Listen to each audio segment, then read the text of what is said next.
Alright, let's simplify this radical here. We can start with the number, since it ends in a 0. We can do 10 times 18, right?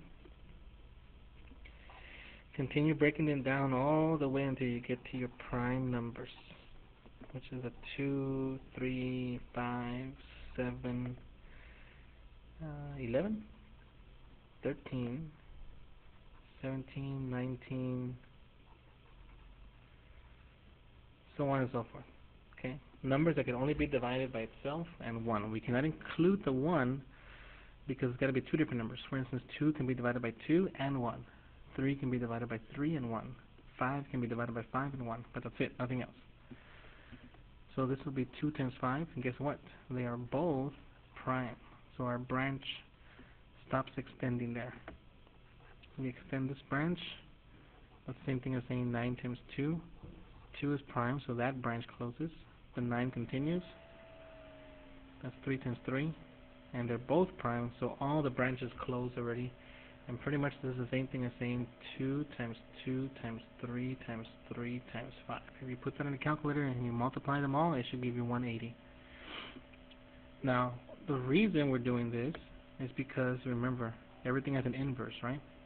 Well, the square root is inverse to the square. That means that they'll cancel each other out. So if I have a square, then all of this disappears, leaving you only that number. That's why it's important to make the square, so you can cancel them by doing the inverse. So they're making them disappear, they cancel each other out. So in order for me to make a square, I need 2 of a kind. So then that can be rewritten as 2 squared, and that's under the square root. This can be rewritten as 3 squared, and that is under the square root. And the 5 is by itself, but it's still under the square root. But the ones that I rewrote as something squared, the whole thing disappears, leaving you only the 2. The whole thing disappears, leaving you only the 3. So then the 2 and the 3 come out of that radical if they're squared. Then at the end, those 2, you multiply them, you get 6, and then that 1 that stayed inside, you just bring it down. Now as far as the letters is concerned, the variables,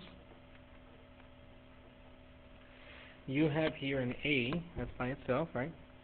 So you just write it by itself. You have a B, again I want squares, so if I have 3 B's, I can make 1 square right there and 1 left over. So I can make 1 square, and then 1 left over.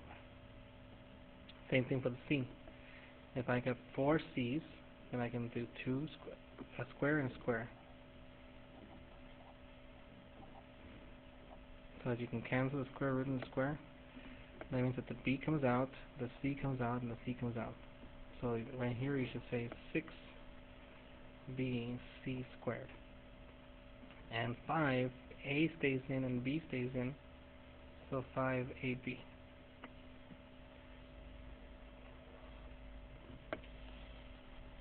And that's your answer.